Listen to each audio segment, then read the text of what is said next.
Pickleball Guru's brand new webinar, What You Need to Know About the Middle. I'm Randy Manaply, and I'm here with Prem Carnot, the world's premier pickleball coach and author of the best-selling book, Smart Pickleball. Welcome, Guru Nation. Prem, your previous webinars are really good with lots of great information, but you mentioned to me that this may be one of the most valuable webinars out there for pickleball players. I absolutely think it's a very important part of understanding the concepts of a very good smart pickleball play. And here's what we'll be discussing today. What's the middle? And spoiler alert, it's not just that center line. Why the middle is so important, the defensive advantage to the middle, and how to create a bigger middle. And Prem, when you first started out, you weren't as big a fan of the middle as you used to be, were you? Absolutely not. Like many racket sport background players, I always like to either lob or try to go down the line, and I thought that was a very efficient one to do. And I got away with it for some time till I started getting to play better players, and it was not as effective as I hoped it would be. So I quickly realized that there is something about this middle where every time I was missing. So I had to figure out what that middle was. And you really grew to love the middle, and you really incorporate that into your teaching and your coaching. Absolutely. I definitely now love that middle area. It's a sort of a zone of consistency and the zone of safety in many ways. And we're here to talk about the middle, so you may be here to learn how you can improve your game to be more competitive on the court, use this information to compete against younger and more athletic opponents, in other words, play smarter, not harder, start beating those players that you think you're better than but just can't seem to get over that proverbial hump, and just have more fun. And playing pickleball is fun anyway, but it's even more fun when you're more competitive and winning more, isn't it? Not sure about the winning part of it, but I'm probably very more attached to the fact that you can at least be more competitive, not in the sense of competitiveness, but in the sense of being more able to enjoy the game in a way where it is fulfilling, that you are able to stay with better players and know that you have a consistency factor which is added to it while playing more smarter. And if you listen to, I believe it's episode 6 of our podcast, you know that there are 4 different middles, and we're going to start with the obvious one, the center line. Prem, what are the advantages of the center line or going down the center line? One of the biggest advantages of hitting down towards that center line is that the obvious one is you're creating a sort of confusion between the two opponents, and that is the obvious one. But even if you hit it, at least you know that the ball will land somewhere in the court rather than going for the sidelines where if you hit it, you're probably going to find it out of bounds. So I think it's a very good advantage to really have some safety in the way you play it. And that's a middle during play, and we can call it a true center because it runs down the center of the court. At number 2, we have another true center, the exact middle of the court. And if we place diagonal lines from corner to corner and corner to corner, X marks the spot from the exact center point of the court. Here's where you can talk about your love of the cross-court dink, Prem. The cross-court dink is something which is very fascinating because knowing that the court, the net court is actually 2 inches lower than the side ones, or at least the net is higher on the sides than in the middle, and when you go cross court you have the advantage of having the safety going through the lower part of the net and knowing that at least the ball will go across it. And when you're cross-court dinking, you've got that huge margin of error. The center line gives you 10 feet on either side, but dinking over the middle on the cross-court gives you the full complement of the 20 feet. Absolutely, that's very true. And where you consider the real middle of the game between the players, it's much more than just creating confusion between the 2 players, isn't it, Prem? Absolutely, because other than the fact that that can be the fact that you can actually have a certain confusion between the two players. I think the middle gives you a lot of safety because you really take away the angles from your opponents.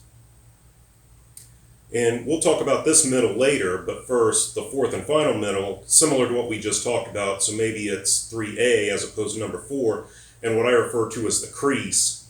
And this occurs when one player moves up to the kitchen and one player hangs back, creating an opening in between the two. Absolutely. Again, there it's because the two players are no more creating a wall and they're not together. And when there's one up and one down situation, there's a much bigger hole in between them, and which is obvious one where a winner can be hit when there's such a gaping hole between the two players. And we've got different middles of the court, so Prane, if you'll be so kind to give everyone a quick recap as to why the middle is just so important, no matter which one that you're going down. I think the middle is so important because you create a certain consistency because you're going through the lower part of the net, and it is also an advantage where you take away the angles away from your player or your opponents, and you can actually be more safe in your stroke making because then there is a lot more safety by just hitting in the middle. Thanks, Prane. We'll talk about the huge defensive advantage to the middle, but first, we'd like to show you this.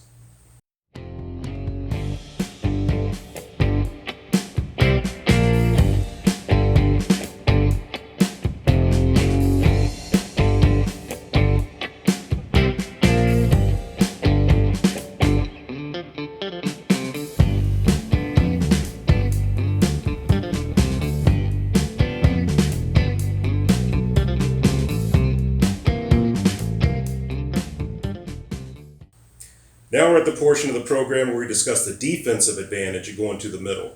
First, we need to talk about the alleys. And Prem, you like to divide the court into 3 different alleys. The court is 20 feet wide, so each alley is a bit over 6.5 feet. You should cover one alley, your partner should cover one alley, but that leaves one alley that no one's really covering, right? Absolutely.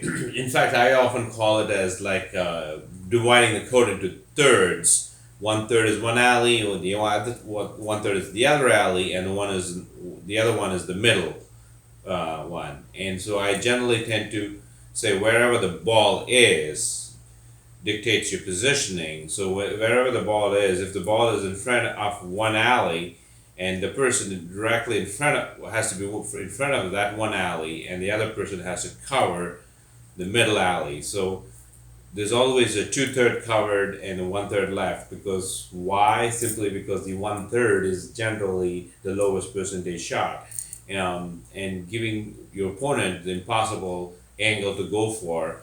And generally, if I say like most of the times if winners are being hit on that area, 9 out of 10 times you're probably looking at an out of bound ball, and if someone is consistently able to hit it, you're probably dealing with someone who's extremely good at playing good pickleball there. But in most cases, you're having to deal with 2/3, and that's where the wall is created in front of the ball, and you move as a block from that particular position, wherever the ball is. And to better cover all 3 alleys, let's divide the court into not 3, but actually 6 alleys, each one a little bit under 3.5 feet. Now notice what's unprotected. Yes, you now have 2 alleys exposed, but it's only 2 out of 6 on the sidelines.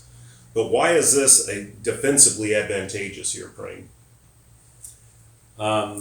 It's defensively advantageous in the sense because by creating a wall, you're actually pushing your opponent to actually have something, to have them to hit an impossible shot. So generally, they tend to be more attached. It's a good defensive place because you can always, by creating a wall, you can actually put away a ball if it's anywhere further away from that middle.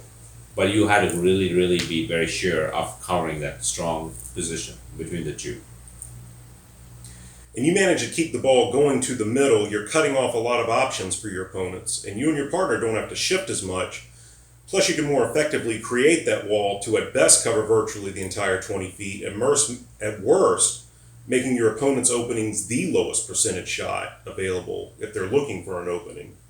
I can get her out of the. I can get out of the cross court, but the only way I can get Lisa involved is I would start moving that ball a little more towards the middle, which forces her to actually, because her angles become shorter, so she's forced to actually start hitting more to the middle, which means then you can step in and pull the trigger. Does that make sense? Yeah. So that's one of the important things about in the highest levels when you're looking at it, is that that's where they will go there. They will hit like 4, 5, 6 things, and then they'll go to the middle, just to test to see if the other guy's coming in. But are you aware of, are you, like, she's very strong. She has the backhand. Yeah. And if you have both strong in the middle, are you trying to do anything different? It all depends on the matchup, but in general cases, what I'm trying to get to is trying to take the angles away from you. I'm not saying that you should not hit cross court games, but I'm saying it's like if you want to have a better, if you want to play as a team, you, especially like when you're playing mixed doubles or when you're the weaker link, and if every ball is coming to you, you need help. Oh, then that would be separate. Move to the middle. Okay. Absolutely, that is very true. I don't think I can add more to that. Okay. And here's an example of where you're giving your opponents an offensive advantage of not going to the middle. Going cross court, you expose that alley, forcing you and your partner to shift. Where you get into trouble is if you and your partner don't shift. Notice how those alleys open up, giving your opponents more options. Why do you want to restrict your opponent's options, Crane? For the obvious reason that you don't want them hitting winners against you. But once you start restricting the options, then the other team's not able to make these. Absolutely, that giving them less options and forcing them to hit impossible shots. And that's all about the defense and holding the wall. Now we're going to talk about getting your opponents to think outside the box and to keep you and your partner boxed in. And this is one of your favorite topics, isn't it, Crane? Absolutely, and I often talk about this as like if you're in front of the ball and your partner is about 6 to 7 feet away from you, and if your opponents are in the same configuration in front of the ball, then you're inside a box, really literally inside a box, like it's a square or a rectangle. And in that particular position, it's literally very difficult to actually try and get a winner unless you actually break from the box. And I often say as long as you can be inside a box or inside that square or rectangle, it's an easier way to defend as well as be an offensive player from that particular position, and you move as a block from that way. But if you get away from that box, or if you get further away from that box, then you're creating more alleys for your opponents to go after. And just to be clear, the alleys are fixed locations, whether there's 3 or 6 of them, but the box not so much. The size of the box is the same, Absolutely. but it moves alongside the court. That's totally right, because you're only about 6 to 7 feet away from each other, from your partner, and you move as a block, creating a real strong wall. By doing that, you actually give less options to your opponents. So here's where it gets fun. You and your partner want to stay in the box, but you want your opponents to break out of the box. How do you do that to them, Crane? You start shifting them a little bit and moving the ball a little bit further and hoping that they actually also continue remaining in the box. And if they don't, then you've got the box open, or they are out of that configuration of a box, then which gives you more options for winners. And once that opponent leaves the safety of the box, what opens up? The middle opens up generally, and that's where you want to go. Now, assuming you and your partner are shifting to break your opponent out, how much are you trying to get them to move? A cross-court dink will certainly move someone way over, but can this be shorter, more incremental dinks, maybe 2 or 3, or are you trying to get them moved over all at once? Depending on the skill level of the player, if you can move all the way down to cross court, but then obviously that means you and your partner have to always shift and get back into position systematically. And if you can do that consistently, you're probably one of those top 10, 20, 30 players in the country. And if you can't do that, then just shift a little bit more, move the ball a little bit further away from them, hoping that they keep moving. Hoping they don't move, and if someone is reaching for a ball, then you obviously are creating a dissension in between the two opponents, creating the middle, giving you the middle as an option. Try and move as a box, but what determines that? The ball, not the person, but the ball. The ball dictates your position. If I'm hitting the ball there, you're moving there, she's taking that 1/3, you're taking the middle third, I'm here. She's still inside the box. I'm just going to do that again until I get it right. So move as a box, really.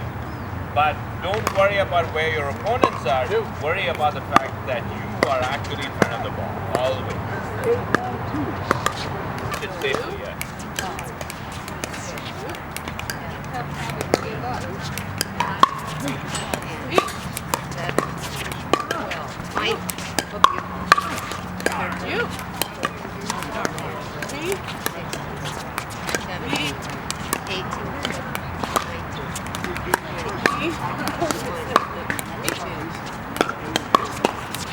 Aha! Nice try, Bill. You hit it to her. Why are you moving that side? I don't know. As I said, ball dictates your positioning. You didn't have faith in the other person. And when you're trying to do this, to get them to shift over, are you trying to do forehand to backhand on the player, or are you trying to do on the weaker player?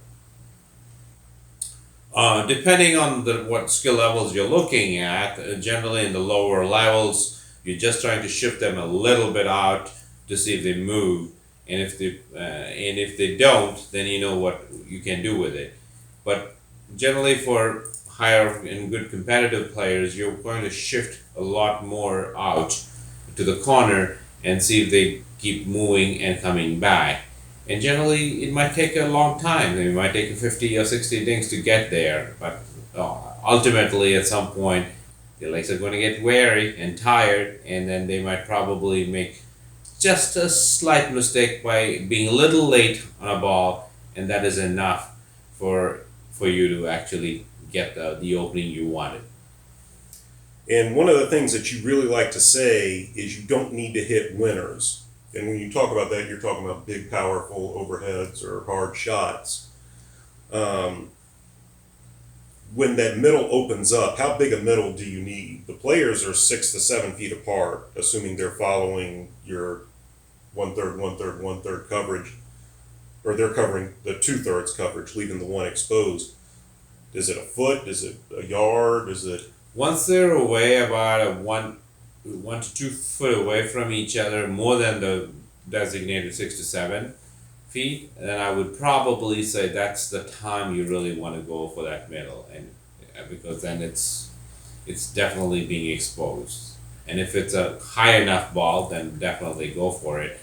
And again, you don't have to hit it, smack it hard, but something more softer and something which actually creates dissension. And Randy, you've been experienced that a few number of times where the ball just floats between you and your partner, and you just are completely, Yeah, in that lost in case, translation. it's not even dissension. Everyone's just frozen. Absolutely, there's a certain dissension which happens, but most importantly, the opponents are completely out of sync and sort of don't know what to do. By the time they realize it is already too late. And you're obviously a huge fan of going down the middle, but when should a player not go down the middle? You mean as far as the winner goes? I don't know, anything. If both the persons are very solidly installed in the middle, and you know that it's a very difficult one to actually try and hit a winner in there between the two players, you just have to be patient till that. Unless both of them are actually in one zone or in 1/3 of the area and leaving 2/3 exposed, then you might probably want to try and go behind them. And in that case, also give yourself a lot of safety. You don't have to go all the way painting lines, as I would say. Try for something a little bit more safer, but away from your opponents because they've already exposed so much more space for you. And what's one more big, nice, juicy secret about the middle that you would like everybody to know?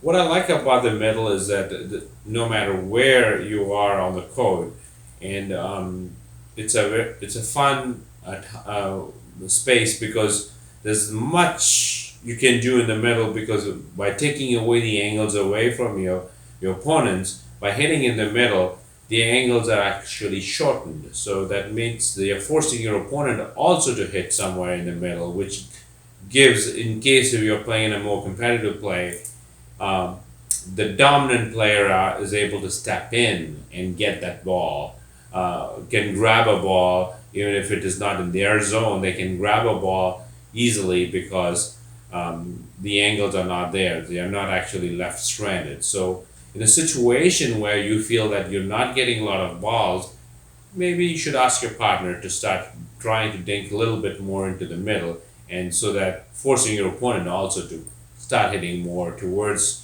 your middle. Does that make sense? It makes perfect sense.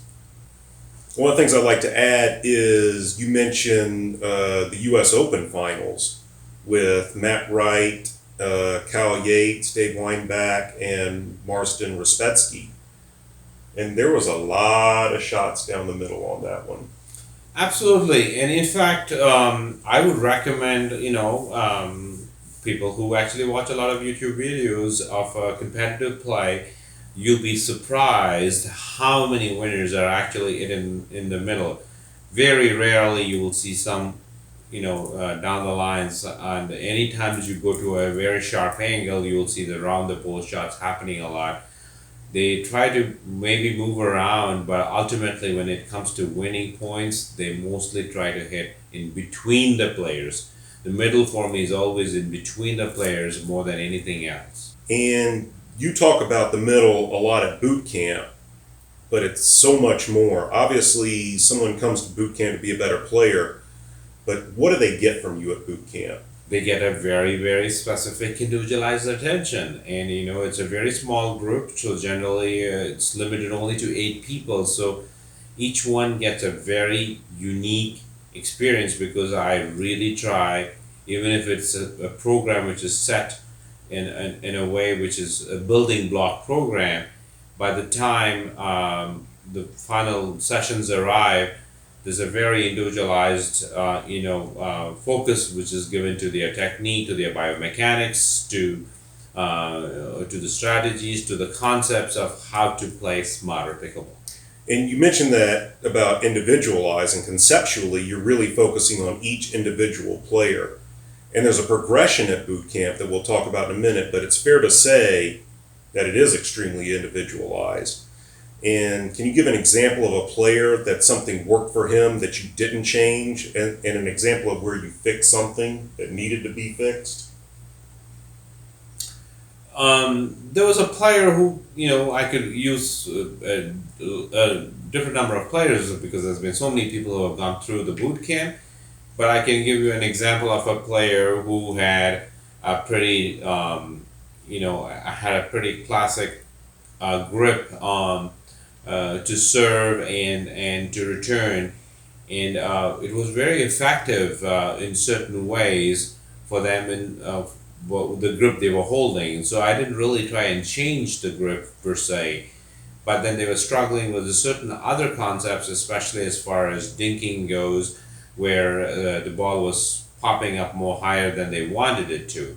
So at that point, I probably suggested them to shift a little bit their grip in a way, not changing their grip completely, but just asking them to lower it down a little bit so that they have a little bit more solidity in the way they were holding the paddle. And that actually changed the way they dink. And the way they also approach the dink so that they are not actually popping it. It was radically very different. It was easier for them to do that. But that's a good example of how you're focusing all the way down to how much someone's holding on to their paddle versus just saying, okay, you ought to dink, dink, dink, and then do a put away or some like strategic concept. You're actually getting into the people's body mechanics, how they hold the paddle, how they're making their stroke. You get really specific onto the individual. Absolutely. The concepts are, as I said, the concepts which are pretty much straightforward in the boot camp, but then inside that, each one has a very different way of approaching it, and I try and enhance it, and rather than trying to actually change the way they play. And that's basically the way I actually like doing it. I like helping them enhance what they have rather than trying to, rediscover something totally different. And it's in this first session of boot camp where you analyze a player's stroke, style of play, and come up with a real game plan on how to perfect a player's strengths and eliminate the weaknesses. So that way, as a player progresses through boot camp, they improve upon everything on that person and that person's game.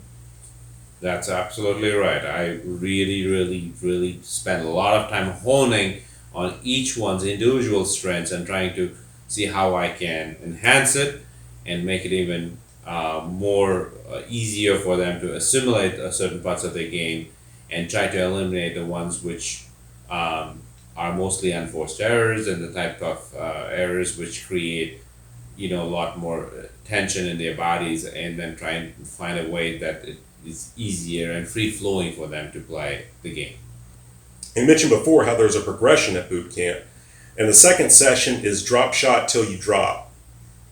Boot camp is limited to 8 participants to ensure that people receive this individualized attention.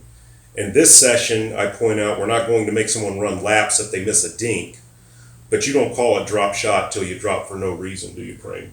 Absolutely, because I really, really like to spend a lot of time on drop shots because it's one of the critical part of the game, and so I teach every concepts around the drop shots. It could be the third ball, it could be the fifth, or it could be the seventh, and I teach them and I make sure that they are able to actually start dropping drop shots from every part of the court so that they have more options rather than just hitting one drop shot and think, oh, I had a bad one. Rather than that, I actually help them out to make sure that they don't give up even if they hit a bad drop shot, and how they actually transition in a way to come down to the non-volley zone line safely. And you talk about the drop shot at your clinics also, but it's so much more at boot camp. What's the difference between your clinics and your boot camps? In clinics, we do a little bit of drills around the drop shots, again, this is about like a 2-hour session in boot camp, which is very much dedicated to just drop shots. So there's a lot, and it's a very smaller group, so there's a lot more time spent on the drop shot and the very components of the drop shots from different parts of the court. And moving on to session 3, you call this being a shark at the net, but it's really about the crouching tiger, though, isn't it, Crane? Well, that's one of the part of it, definitely. Dink, the shark of the net is all about net play. It's all about how to dink effectively, how to volley effectively, how to know when to put away a ball, and what are the best strategies about it, and really understanding what you just said about the crouching tiger. The crouching tiger technique is basically what I often suggest is I'm all about aggression, all about knowing when to put the ball away. And so what I often say, the analogy I often give is like a tiger in the wild. It's about attack its prey. What it does is basically just crouches, waits patiently, moves slowly, and waits for the best possible opportunity to pounce on its prey. And generally when the prey is not paying attention. It's in the same way as far as the slow game in this the net play, which is most of the dings, or the slow volleys or the punch volleys. We are just continuing to do it till we have an opportunity where you can actually put it away. and that's the same aggression I want to see. So basically, you're just waiting for that opportunity that your opponents give a ball to put it away. Till that, you just keep crouching like the tiger and wait patiently and move slowly and wait for that opportunity to pounce on it, on your opponent. In the fourth session, what's the difference between 4-0, 4-5, and 5-0 players, Crane? I'm a true believer of that the skill level between a 4-0, 4-5, and a 5-0 or a professional player is pretty much nothing. Um, but there might be a few number of skills which they might have, but in most cases, the biggest difference between all these players is the consistency. It's all about how to be more consistent. A certain quality of players will start hitting a certain number of shots, maybe 4 out of 10 times, and the others would probably hit it, 6 out of 10 times, and others 8 out of 10 times, and some others 9 out of 10 times. And the ones, so basically the level of 4-0, 4-5 is basically the amount of consistency you can create over time. And more you're consistent, more your shots are consistent, less errors you're prone to make, and that's all that session is all about, is trying to build consistency in a certain repetitive manner, so that you keep hitting shots and wait for the opportunity for your opponents to make mistakes. It's sort of building a muscle memory in it. And one part of that session is also where the ball machine comes out and there are really, really hard balls coming at you, and making sure that you're able to block those hard balls and know how to block it. And I spent a lot of time teaching the techniques of it, the strategies behind it. And at the beginning, most of the times when players come in front of these the ball machine with the ball whizzing really, really hard at them, They're terrified. They are terrified.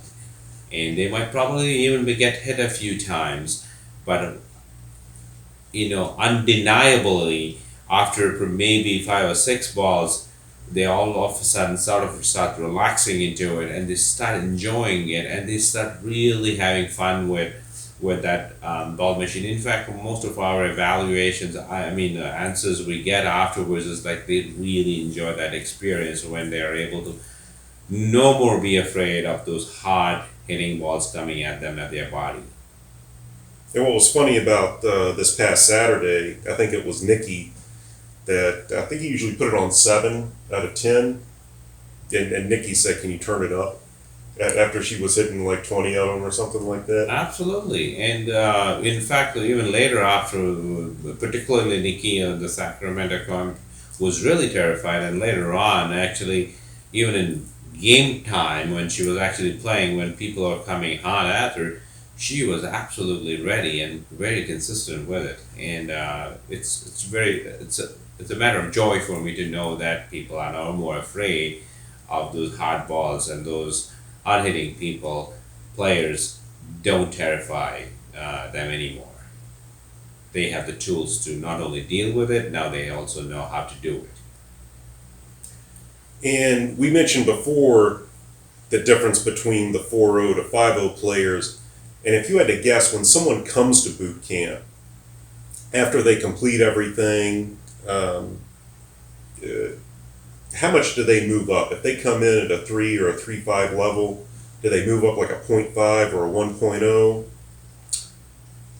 There's generally a very marked difference, at least a 0.5 improvement systematically from wherever they started, from a 3.0 to 3.5 or 3.5 to 4.0 or a 4.0 to 4.5. And they generally, there's a huge difference from the time they started, and by the time they leave, one of the biggest takeaway for most of them, and in fact we see that when they write their feedback, is that they are much more confident about their game. Not only they understand it, they are much more confident about it. They are able to now know what to do in any situation, and they have the tools for it. I'm not in the business of trying to get you back on a boot camp, but I'm in the business of knowing that you already have all the tools in you. And all of your boot camp is great, but it's in this next session where you get out your white suit and disco shoes. And that's everyone's favorite part of boot camp, isn't it, Crane? Absolutely, I really, really, really do love this particular session, and it's one of the highlights because as the sessions are being built, there's this building block which happens. It's and then ultimately we come down to the session on the day 3 in the morning where we really talk about placement and positioning. It's all about placement and it's all about positioning to know where you should be on the court and where you have to place yourself on the court and then where you have to position yourself on the court and what are the strategies of being most smart player you can possibly be during that transition. And it's a fun experience to see players dance together, work together, and actually move together and create a wonderful wall and knowing where to be at a given time. At the beginning, it can be confusing, but sooner or later, because old habits are still there, but by the time the session is over, they are actually moving together in tandem, and it's a joy for them, and it's a joy for me to see them knowing they're having this aha moment of knowing exactly where to be on the court. And that's dancing with your partner. And the 6th and next to the last session is where you really get individualized with your students, and that's your one-on-ones. Absolutely, and you were there for that experience, and you probably know that these sessions, each session is individualized, and we talk more about what needs to be done, and it's sort of like what they liked and what I saw in them from where they started and where they are right now. And I also give them a very specific information of like what I would like them to work next, and which because I like to track them and I would like to know where they go with it. So I always give them a very specific, individualized information and drill that I want them to continue working on, so that I can track and see how they do even after they left the boot camp in a month's time after they leave it. And so they all have a little homework actually to go to when they go back home, and so that they continue working on their skill sets.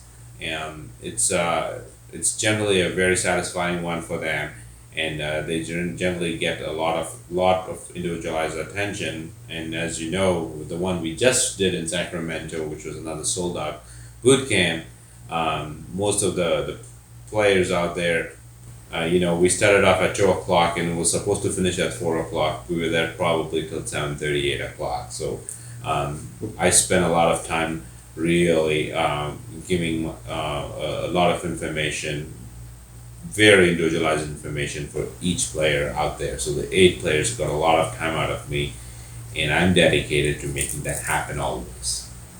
And we'll talk about this later, but boot camp, we tell everyone that it's 15 hours of coaching and instruction, but you were probably with the players, 20, 21 hours total, if not a little bit more than that. Yes, I'm totally dedicated and committed to really seeing all the players who come down to these boot camps get the most possible experience from their pickleball bootcamp experience, and I will spend an enormous amount of hours, even though it might be out of my committed hours. I'm passionate about the game, and I really want you guys to improve and do well and be satisfied, because I want ultimately pickleball to be still a lot of fun for you rather than being a drag. And if that's not enough, we just started adding this session this year, live coaching. And typically when I'm talking with future participants, they often complete the metaphor for me. You can drill, you can practice, and then you get into the game situation, and it all just flies out the window. How important is the new live coaching session on Mondays, Frame? Oh, it's been really, really, very, very enriching for me as well as for for the players out there, because they've really started really enjoying it, because now they're actually playing a lot games, and they're trying to apply all that they have put in place since the start of the boot camp, and they it starts making sense to them. They struggle at the bit a little bit, but then they start really getting into getting the concepts of it. There's a little bit of stop and go sometimes. I will ask them the question, why did this happen? What needed to happen? And so that they start continuing to understand how they have to approach it. Where were you when this ball was hit? Were you in that position? Where did you hit the ball? Were you in control of the ball? Did you dictate your positioning yourself? There are a lot of questions are being asked, but most of the time there's a lot of play time, and by the time they are done with the session, they have a really played a lot by then, and trying to apply the things which they already learned, which they are in agreement with for themselves. And because ultimately what I really want them to know is, does that make sense to you? And if it does make sense to you, then please continue doing it. If it doesn't make sense to you, let's figure out a plan which makes sense to you. I'm always dedicated to making that it makes sense to you, rather than trying to convince them to do that this is the only way to do it. I'm a big fan of saying that there's no one set rule formula for it. Whatever works for you, as long as inside the concept of playing a smarter pickleball choice is there, you can do whatever you want as long as you are in alignment with certain ways of playing smarter. And just to recap, it used to be 12 hours, it's now 15 plus. And like Prem mentioned, he was probably on the court with the students way past 20 hours these past 4 days. Used to be 3 days, now 4 days of amazing pickleball instruction for your game, not in general what you should be doing, but how to improve your specific pickleball game and your mechanics. And your game will improve, and Prem wants to ensure that your game improves. It doesn't stop at boot camp. You follow up with your students a few weeks after boot camp to see how their games improve, don't you?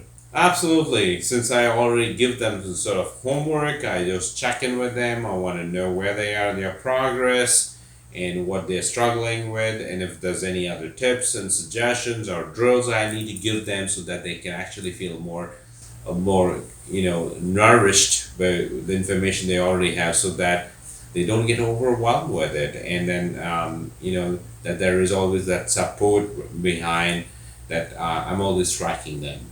It's not just it's not a business for me. It's a passion, and I really want them to continue enjoying it. And in return for me, it's a satisfying time when I know that they are actually doing what they chose to do, and they are actually having fun with it. And if they're struggling, and I will be happy, and I'll continue to track them to as long as they want me, till they say, well, we don't want it anymore. I haven't heard that one yet, but maybe it will. So here's what you also get at boot camp. We provide lunch on Friday, Saturday, and Sunday, so you don't have to worry about leaving the courts and figuring out what you're going to eat. You don't have to worry about whether there's water or snacks or anything like that. We're going to provide that Friday, Saturday, Sunday, and Monday. You also get a t-shirt, a paddle. There's a Friday night get-together. That is a pay-your-own-way, but it's a good way for the participants and Prem to get together with you, and everyone can just kind of hang out and talk about pickleball or whatever else is going on. And you immediately get access to the Drop Shot Masterclass and the Smart Pickleball ebook. Plus, you get a signed soft cover of a Smart Pickleball book on the day of arrival. And Prem, why should someone choose your boot camp? That's a good question. Why should they choose my boot camp? I started doing research on the outer net, some people call it the internet, and with that said, every time I asked a question on the Google, the articles that would come up that made the most sense were Prem's articles. Not only the recent ones, but the ones in the past. So that's what really was the driving reason why I purchased the package. Of Prem explaining to everyone that you don't have to be a world champion to be the best instructor in the world. And Prem, in my opinion, is the best instructor in the world. I truly believe that for me, it is a passion that I want to share with, and as someone would say, it's it's my business, and it's in my best interest to make sure that you are happy and you get the full satisfaction of a boot camp experience. And I'm dedicated to making that happen. And just to add on to that, you're an IPTPA certified coach. You were a 3-time featured coach at USAPA Nationals. You personally invested thousands of hours in developing your game and your Smart Pickleball philosophy. You wrote the book Smart Pickleball. You limit guests to provide that individual instruction that we've been talking about. Pro players still consult with you to improve their game or correct their mechanics. I think the two other things, first of all, there's some repeat boot camp customers. Yes, some of them come back just because they want to have a refresher, and some of them come back because they really love the experience and just want to be there in a setup and hang out with the other players and enjoy the ambiance of being in a boot camp, because it's a very individualized session and it's very fun. And we're seeing more and more repeat customers coming, or repeat students coming back because they enjoy the experience. And I think even the recent one we did right now, there are people who are already thinking like, I would like to come right off the bat to the next one. And I'm telling them like, please go and just enjoy some more and get some practice time, and then come back if you need to. But people just enjoy it. It's a fun experience, and it's because it's an individualized group. And in this particular one we did in Sacramento this weekend, most of them felt like they were family. They were helping each other out as they progress in their play, and it was actually joyful for all of them to get to know each other, also on the court and off the court, and so that is something which I've been seeing of recent times. A lot of people coming back because they just want that experience, which was because it's a very closed, small group, and so there's a lot of attention and a lot of hours given to that. And on the final point, you mentioned that this was your career and your passion and everything. You don't have a separate job outside of pickleball. This is not like your weekend side hustle where you go out and do a few boot camps and you're... No, absolutely not. And I don't even consider this as a job. I just consider this as something which is I'm having fun with it, and with lots of fun. But I'm dedicated in this fun that to make sure that people who have invested time and money to be in these boot camps, that they get the best possible experience. And I will continue doing it because that's what drives me to do it, because I'm passionate about it. And I'm the guy that pulls together all the data from the post boot camp reviews. And Prem's coaching is always a 5 out of 5. At least to me, it's kind of funny how when we ask the least favorite part of boot camp, the typical answers are either nothing or that they were disappointed that it was over with. We mentioned earlier that Prem gets boot camp repeat customers because they love it so much, and many wanted 5 days instead of 3, and we did split the difference to give 4 days. So in a lot of ways, the proof is in the pudding. And Jill, who was just at the Sacramento boot camp, she really, really improved, didn't she?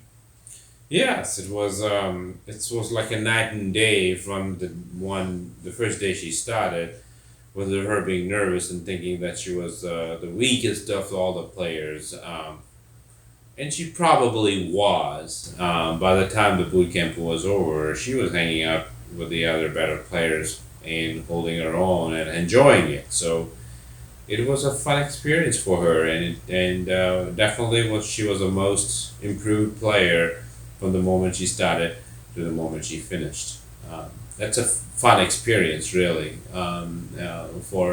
to see someone, just ooze in confidence by the time the sessions are over, because there's a lot of information, but that's also that they are able to now know what to do with it, and they're able to not back up. They don't keep the paddle up. They are in ready position, and they don't,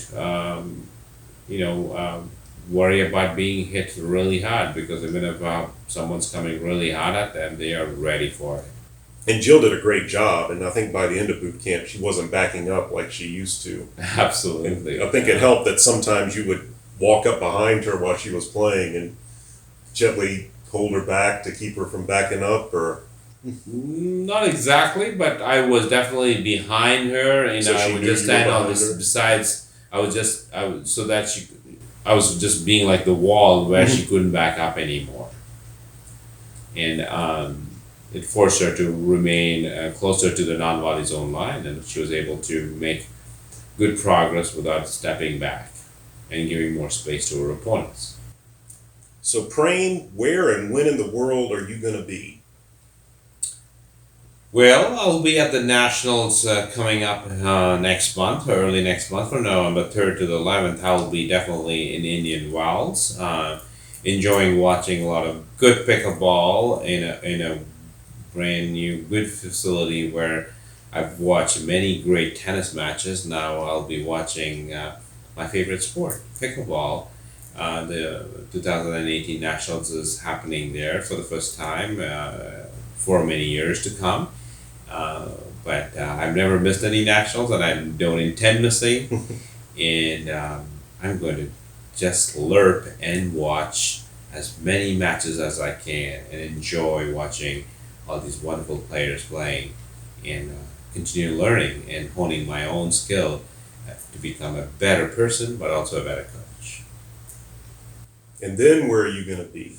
Then I will be in Tucson Thank boot you. camp in November in Tucson, and I think we have one more spot left in that one.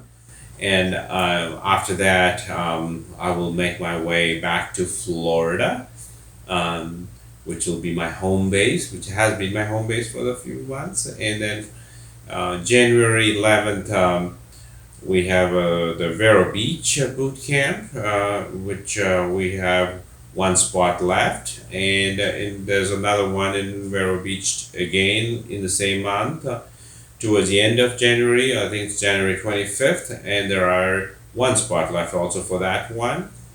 And in March, I'm going to Costa Rica, but that particular boot camp slash tour has been sold out. And then in April, I'll be definitely in Naples in Florida to watch the US Open and help out some of the players out there. Will you be slurping and watching more great pickleball matches? Absolutely, I'll be watching a lot of good matches. And then in May 17th, I am in Richmond, Virginia. And then I think in Kansas City on June 21st. Fayence, France on July 19th, for 4 days obviously. Vail, Colorado on August 16th. Sacramento in September. We haven't really designated the dates yet for that yet, but Kona in October, somewhere around about late October, I would say. And again, Tucson in November 2019. And there are some spots left for those boot camps. Please join us. You will be glad you did, and I'll make sure that you're glad you did. And we're broadcasting this in November, which means the holidays are coming up. So if you love pickleball and would love to improve your game, this would be a great gift, wouldn't it, Prane? I absolutely think it'll be a great gift. Great gift to yourself to improve and get to become a better player, and the Christmas gift or whatever gift you want to give yourself. It's a really wonderful way to explore your own pickleball game in a way which would be more effective and smarter, the way you can play it.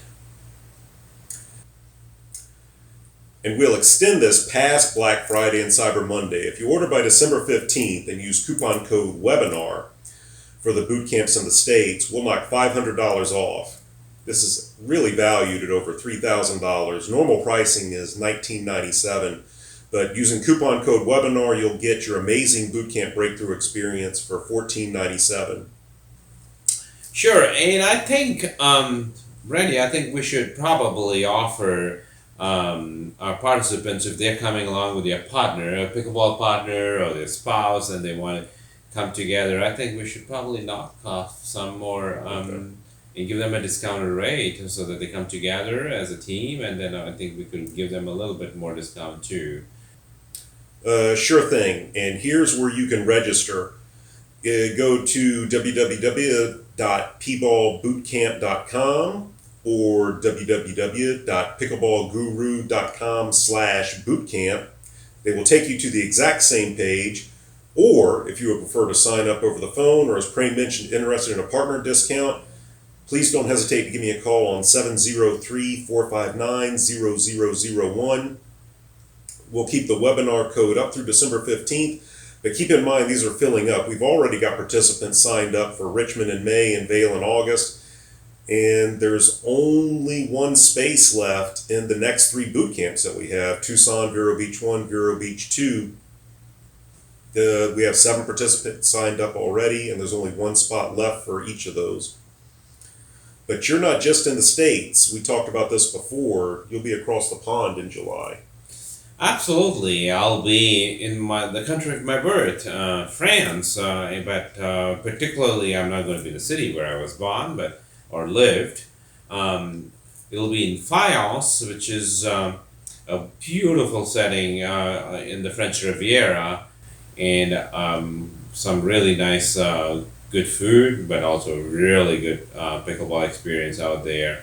You can enjoy the Atlantic Ocean nearby, hike up the mountains, the Alps on that side of the Côte d'Azur, and enjoy a lot of delicacies. And there's the town of Grasse, which is very popular for its perfume. It's called the Parfum de Grasse, which is a very popular perfume making industry there. And there's a lot of really good food out in that area you could enjoy.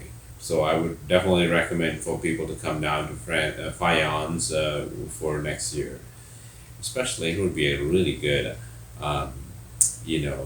getaway for a couple who wants to just have a romantic out there and enjoy pickleball and spend the rest of the evening in the beautiful part of France.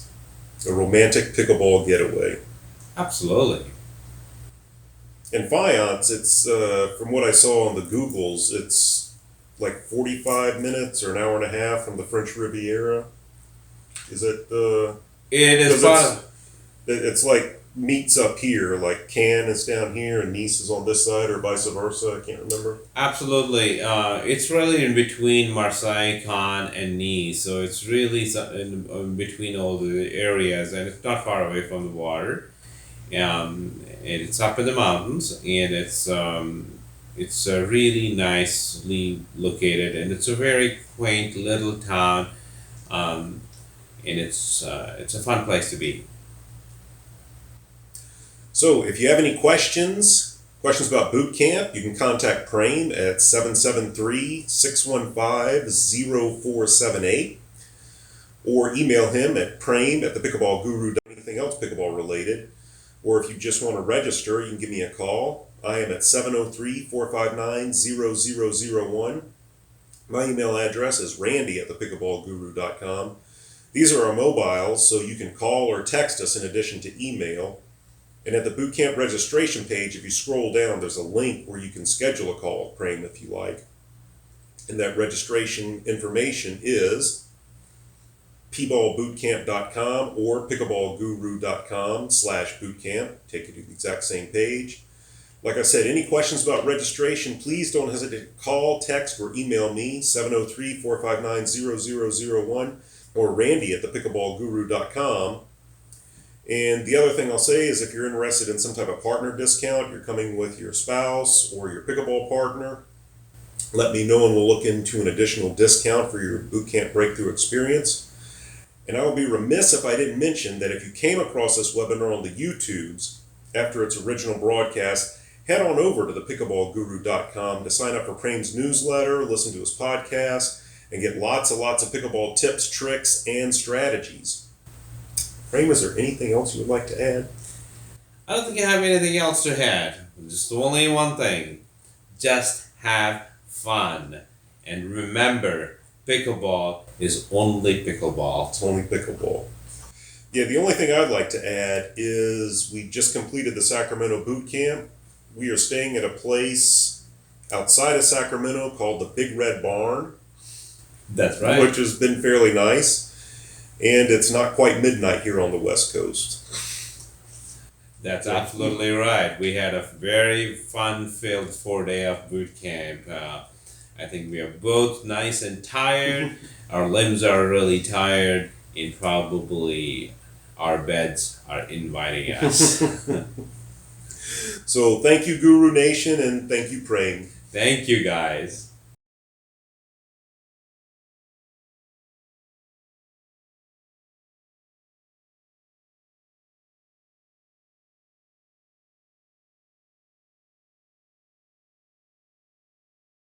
Or Randy at the Pickleball do good. And we'll extend this past Black Friday and Cyber Monday. If you order by December 15th and use the coupon code webinar for the boot camps in the States, we'll knock $5 off.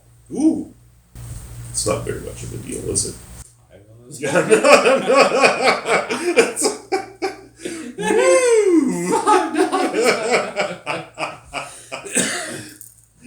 Aren't we getting goofy? It's late. And we'll extend this Black Friday. Anyhow, we will probably. Don't just stop.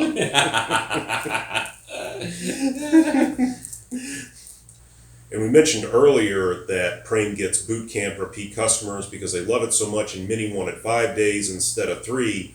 And we did split the difference to give 4 days. Or Prem, we kind of went down the middle.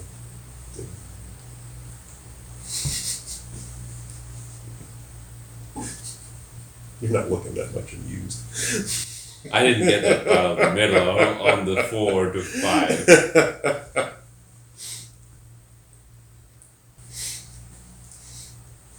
Here's what I wanted to ask you. When I say white suit, do you know what I'm talking about? Mm-hmm. What? Let us put answer to us. Which one? I don't know, Saturday Night Fever, I think. Okay, good job. Is that right? Yeah, good job. We'll make that an outtake.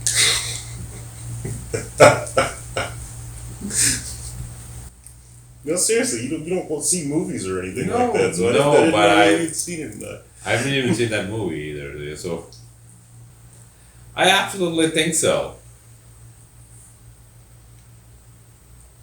You want to add anything else? You